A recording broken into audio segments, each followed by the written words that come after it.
Hello everybody, Beverly here with Recovery Life Management. I hope this video finds you well.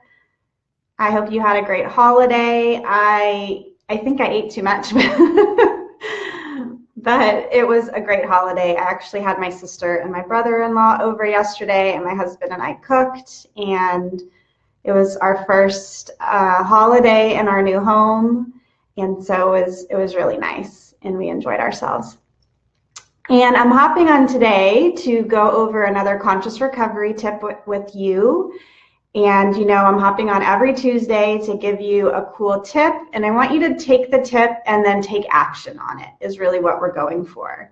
Because oftentimes we gather information, but we don't implement what we are actually learning. And the implementation of what you learn is actually where you're going to feel that you have a breakthrough, a transformation, or some change happen for you. It doesn't happen in just hearing the information. We can have an aha, but we need to take action on the aha, okay? Hi, Eric, good to see you. So today I wanted to talk about unresolved issues.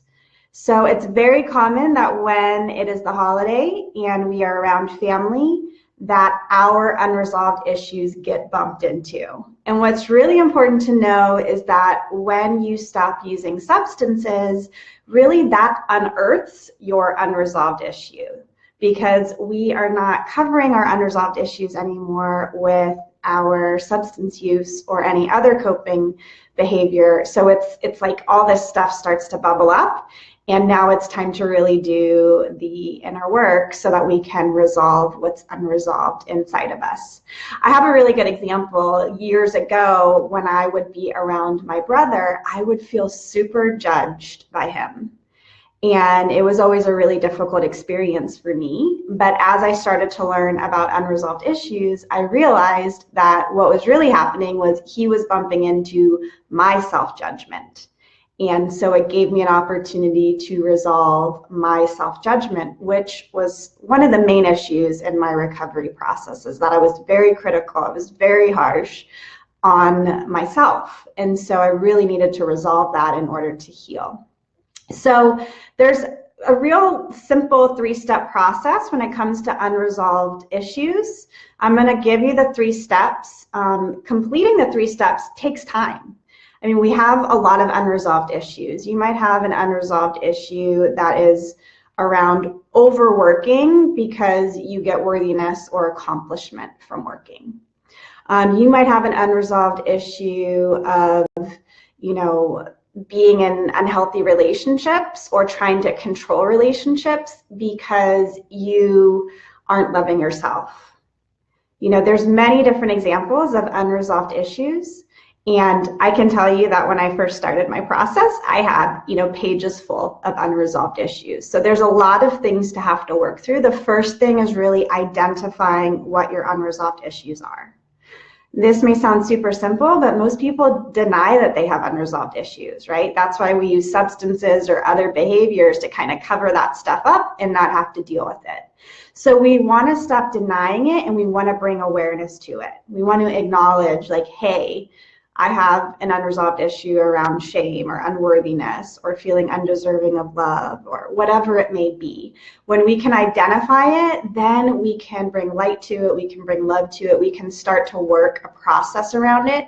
If you are denying that it's even there, it will keep coming up to the surface to be healed until you look at it. It's better to look at it, even though it can feel painful to work through it. It's better to address it. Otherwise, you're just going to create a long, extended period of time where you're in emotional suffering. The second thing is to decide if you really want to resolve it. So this is really important because we can oftentimes say we want to resolve it or think we want to resolve it, but there's got to be this inner decision that happens for you where you're really on board with resolving this for yourself. And so this is really the second step of deciding, this is my unresolved issue, and yes, I want to put this to rest. Yes, I want to heal this. Yes, I want to make peace with my past around this particular unresolved issue. That's really got to be there in order to make a change. If that part isn't there yet, it's okay, but just own that it's not there. When we stay in this kind of in-between where we say we want to do it and we don't, we really create more shame, more unworthiness, more of that experience for ourselves, and it doesn't really serve us. And the last step is to resolve the issue. And this is really where the self-discovery process happens, because resolving the issue looks different for all of us. I had to learn self-compassion. I had to learn self-forgiveness.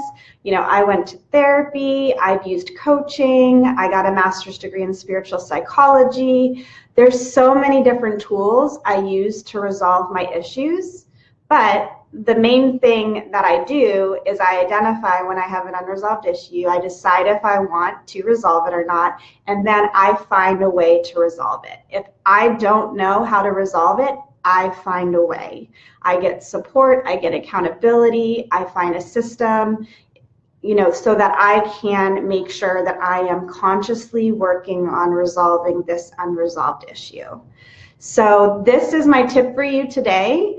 I would love for you to start by taking action on what are my unresolved issues.